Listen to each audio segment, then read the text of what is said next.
자, 11번째 작품인 김종길의 속탄제라는 작품을 같이 보도록 하겠습니다. 발표들을 잘 해주셨는데요. 일단 성탄제라는 제목의 의미는 성스러운 존재가 태어난 날이란 뜻이에요. 성인 성자, 성스러울 성자를 써서 그래서 다 아시는 것처럼 예수의 탄생이 있었던 크리스마스 12월 25일을 의미하죠. 크리스마스의 한자어가 성탄제입니다. 근데 이제 이 제목을 성탄제라고 지은 이유는 이 시를 우리가 한번 다 훑어봤으니까 알겠지만 이 시의 화자는 어린 시절에 열병을 앓게 되잖아요. 아프죠. 근데 그 어린 화자를 아버지가 희생을 해서 눈을 헤치고 약을 구해와서 어린 아이를 구해줍니다. 그죠? 그리고 30살이, 세월이 흘러서 30살이 된 화자가 삶의 고통 때문에 괴로워하다가 어느 날 문득 그 어린 시절의 그 기억을 떠올리게 하는 눈을 보고 아버지가 자기의 열을 식혀줬던 그 기억을 떠올리면서 다시 한번 서늘한 옷자락을 느끼죠. 그러면서 내가 내 몸속에 아버지의 사랑이 남아있구나라는 걸 깨닫게 되잖아요. 그러니까 어린 목숨을 구했던 아버지의 희생과 사랑이란 말이에요. 이 시가 원래 하고자 하는 얘기가. 근데 왜 제목을 성탄제로 했느냐?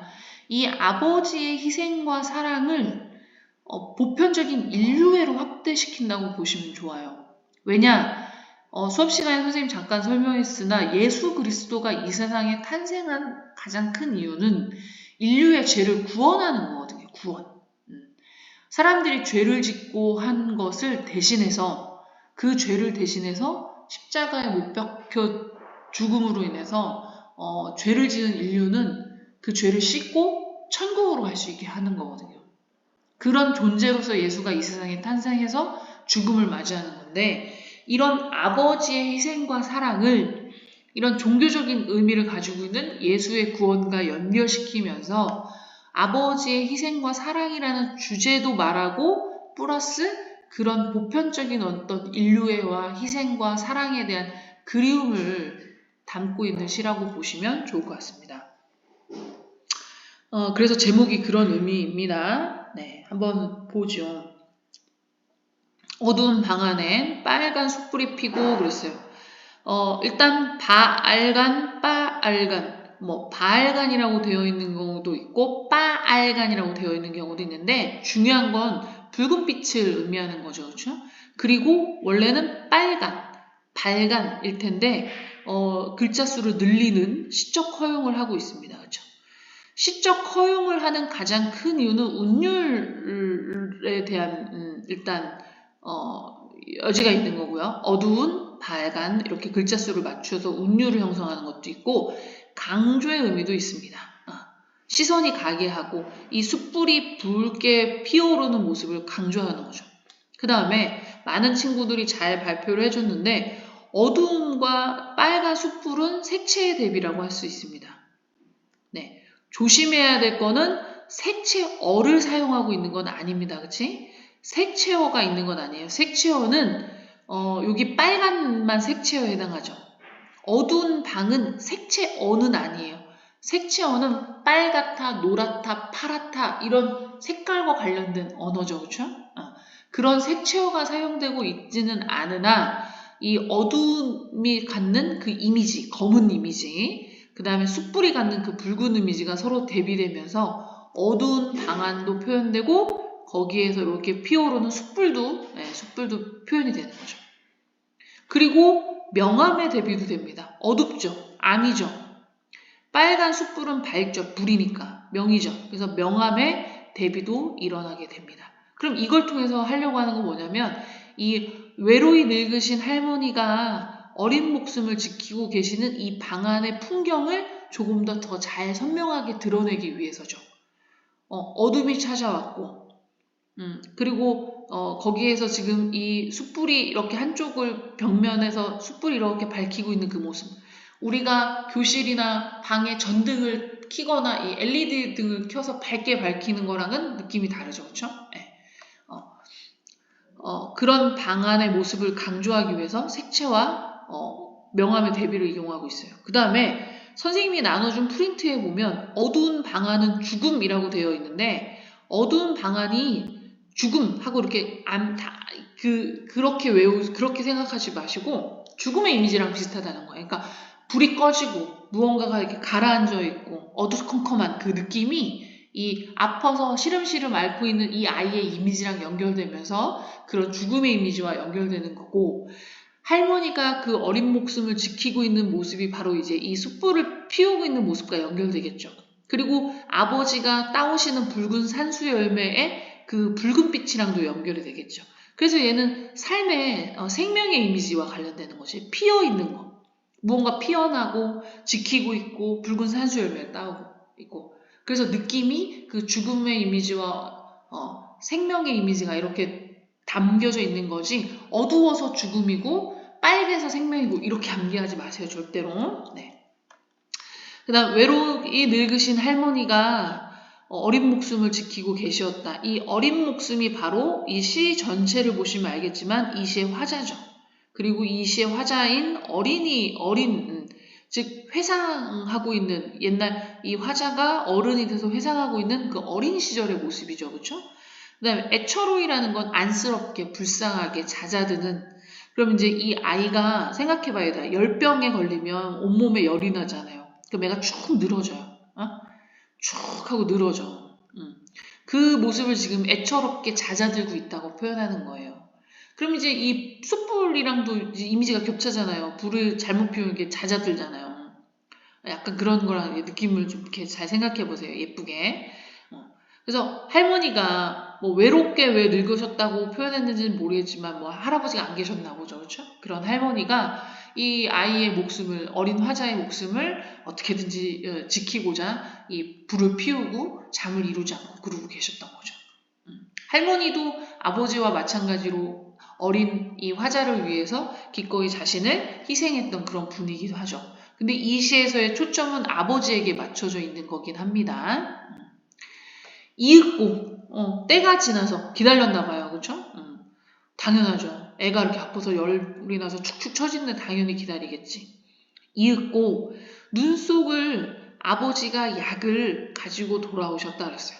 자, 눈 속을 약을. 요 뒤에 뭐 해치고라는 말이 아마 생략됐겠죠? 여기도 있고.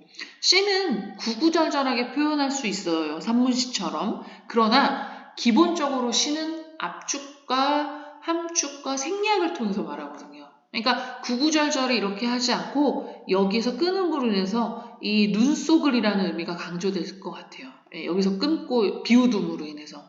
그리고 눈 속을 헤친다라는 건 이 다음 연에서도 또 추론해 볼 수 있으니까요. 그죠? 그래서 아주 간절히 기다렸는데 이윽고 그 눈 속을 아버지가 눈 속을 헤치고 아버지가 약을 가지고 돌아오셨죠. 감탄사죠. 그렇죠? 아버지가 따온 그 약이 너무 반갑기도 하고 고맙기도 하고 그치? 지금 생각해도 어린 시절에 어른이 된 지금 생각해도 아버지가 눈을 헤치고 따오신 그 붉은 산수열매 이 산수열매가 바로 약이죠. 그리고 아버지는 이 산수유 열매를 따기 위해서 눈 속을 헤치고 돌아오셨죠. 산수유 열매는 애들이 대부분 다 발표를 했는데 해열 기능이 있어요. 그러니까 이 열이 나서 애처로이 잦아드는 자기의 아이를 구하기 위해서 이 어린 화자를 구하기 위해서 할머니는 집에 남아 아이를 지키고 아버지는 눈 속을 헤매고 그 산수 열매를 따온 거죠. 그래서 이 산수 열매는 아버지가 따온 약 그리고 결국에는 아버지의 사랑이죠. 아버지 사랑. 아버지의 희생인 거죠. 그렇죠? 그럼 왜 희생이냐? 힘들게 눈 속을 헤치고 이 밤에 어두운 방안이라고 했으니까 이 밤에 그 힘들게 눈 속을 헤치고 이 약을 구해온 거죠. 아마 상상을 해보자면 시골이었을 것 같고 눈이 되게 많이 내린 겨울밤이었을 것 같아요. 그렇죠? 그러니까 쉽게 병원으로 갈 수가 없겠죠. 더군다나 아이가 아파서 축축 처져 있는데 그 아이를 업거나 안고 해서 눈밭을 헤치고 차를 끌고 뭐 눈밭을 헤치고 간다는 건 쉽지 않았을 거예요. 더군다나 이 시는 1955년에 발표됐다라는 시대적 배경을 생각해 보자면 지금처럼 자동차가 막 있는 것도 아니고 도로가 잘 닦여져 있는 것도 아니었을 테니까요. 그죠? 그러니까 그 눈 속을 헤치고 아버지가 이 약을 구해온 거죠. 그래서 아버지의 희생과 아버지의 사랑이 이 붉은 산수의 열매 속에 상징적으로 내포되어 있는 거죠. 상징인 거죠. 그렇죠? 네. 그 다음에 눈은 애들이 발표했지만 시련을 의미하죠. 아버지가 그 눈 속을 헤치고 그걸 구해왔으니까. 나는 한 마리 어린 짐승, 젊은 아버지의 서늘한 옷자락에 열로 상기한 볼을 말없이 부비는 것이었다. 열로 상기한 얼굴을 말없이 부비는 건 그 열을 식히고 싶은 거죠. 그죠? 그러니까 아버지의 사랑을 느끼는 거죠. 왜? 아버지가 왜 서늘한 옷자락이 됐는지, 아버지의 옷자락이 왜 서늘하게 됐는지, 아버지가 눈 속을 헤치고 약을 구해오느냐고, 그쵸? 그리고 그런 아버지의 서늘한 옷자락에 열로 상기한 볼을 말없이 부비면서 그 체온이 낮아졌겠지. 그리고 산수의 열매를 먹고 체온이 낮아졌겠죠.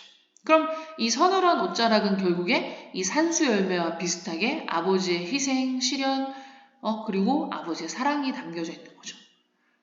그러니까 아버지가 어린 아이를, 열병에 걸린 아이를 구하기 위해서 해열 기능이 있는 붉은 산수 열매를 구하기 위해서, 약을 구하기 위해서 눈 속을 헤치고 그걸 구해왔고, 그럼으로 인해서 아버지의 옷자락이 서늘하게 됐으니까.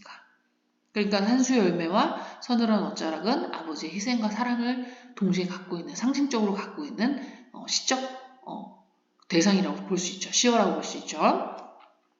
그러면 서늘하다라는 건 촉각이랑 관련되겠네요. 그렇죠? 네. 그리고 열로 상기할 때 그 열이 가지고 있는 열로 상기, 뜨겁게 붉어졌다는 뜻이거든요. 열로 뜨거워졌다는 거거든요. 이건 뜨거운 거죠. 그러니까 이것도 촉각이랑 관련되겠죠. 그러니까 촉각의 대비도 일어나게 되네요. 그렇죠? 위에 1년에서 그 어두운 방 안에 어쩌고저쩌고 하는 그 부분은 저기죠. 그 시각의 대비라고, 시각적 이미지가 사용돼서 대비라고 본다면 어두운 방 안에 빨간 숯불이 피고 이 부분은, 근데 이 부분은 촉각적 심상이 서로 대비되면서 이런 아버지의 사랑과 그 사랑을 느끼고 있는 화자의 모습이 표현되고 있죠. 이따금 뒷문을 눈이 치고 있었다. 눈이 치고 있다라는 건 뭐 화류적인 표현으로 볼 수 있느냐라고 하면 뭐 나쁘진 않은데 굳이 화류적인 표현으로 볼 필요가 없는 게 이건 뭐냐면 대문이 있고 바람이 불어서 그 바람 때문에 눈이 툭툭툭 날리는 거예요. 네. 와서 이렇게 문을 툭툭툭툭 친다는 그런 의미도 물론 있어요. 그러니까 와서 대문을 툭툭툭툭 친다는 의미로 본다면 화류가 되겠지만 근데 여기서 표현하려고 하는 의도는 바람이 불어서 눈발이 창가를 이렇게 탁 스치고 지나가는 그 한겨울의 이미지를 표현하려고 하는 거예요. 예. 그날 밤이 어쩌면 성탄제의 밤이었을지도 모른다.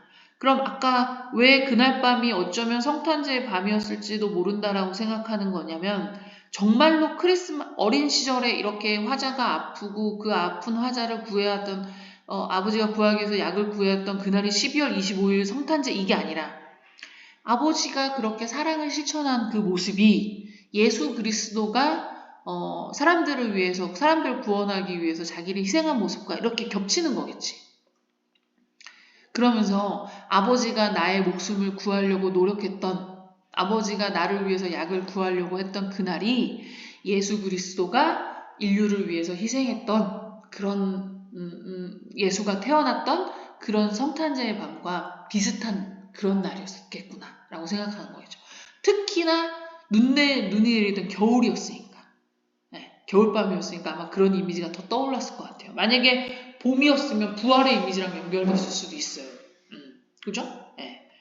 부처님 오신 날이랑 연결됐을 수도 있고. 네. 네. 어느새 나도, 그래서 이제 시간이 흘렀네요. 그쵸? 나도 그때의 아버지만큼 나이를 먹었다. 이제 시간이 흘러서 여기까지가 과거라고 한다면 과거에서 현재로 넘어오고 있는 거네요. 그쵸? 옛것이라고는 찾아볼 길 없는 성탄제 가까운 도시에는, 그래서 자, 이 옛것이라고 하는 건 이 시에서 본다면 아버지의 사랑 같은 거죠.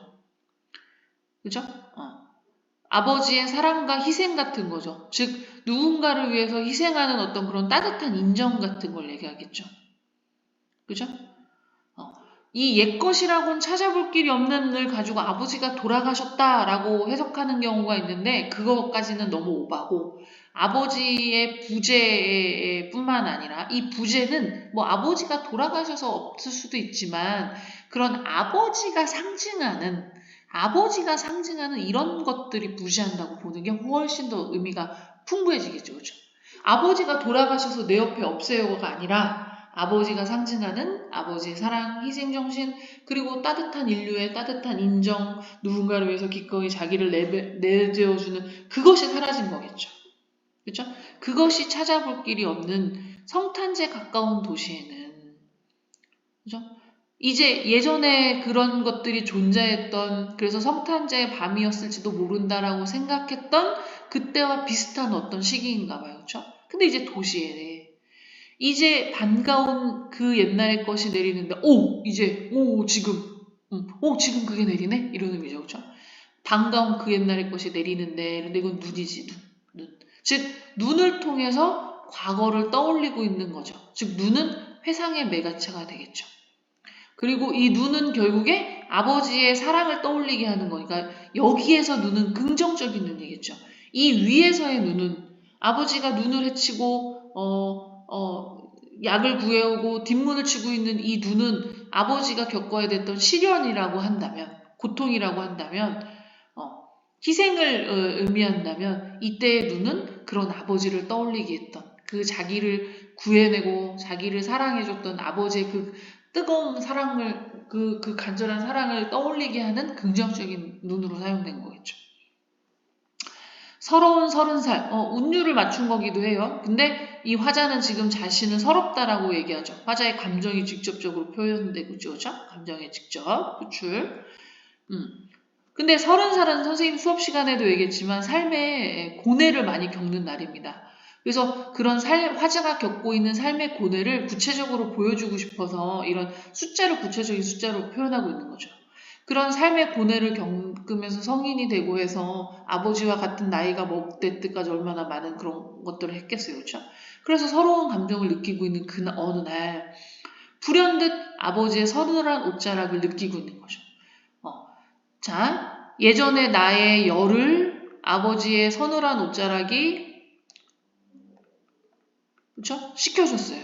그리고 지금의 어른이 된 이 서러운 감정을 지금 또다시 불현듯 떠오른 아버지의 서늘한 옷자락이 식혀주고 있는 거죠. 즉 눈을 보고 아버지의 사랑을 떠올리고 어린 시절에 그렇게 서늘한 옷자락에 볼을 부비면서 열을 식혔던 그 기억을 떠올리면서 지금 다시 아버지의 사랑을 떠올리고 있는 거겠죠. 그러니까 이 얘기를 하는 거지. 눈 속에서 따오신 이때 눈은 그 시련 따오신 붉은 산수유 붉은 알알이 아직도 내 혈액 속에 흐르고 있는 까닭일까?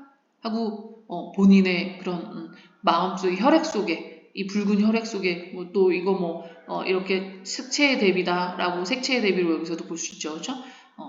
물론 이렇게도 색채의 대비가 될 수 있죠. 제 혈액은 붉은색이니까 그걸 지금 떠올리면서 본인의 마음속에 담겨있는 사랑을 떠올리는 거죠.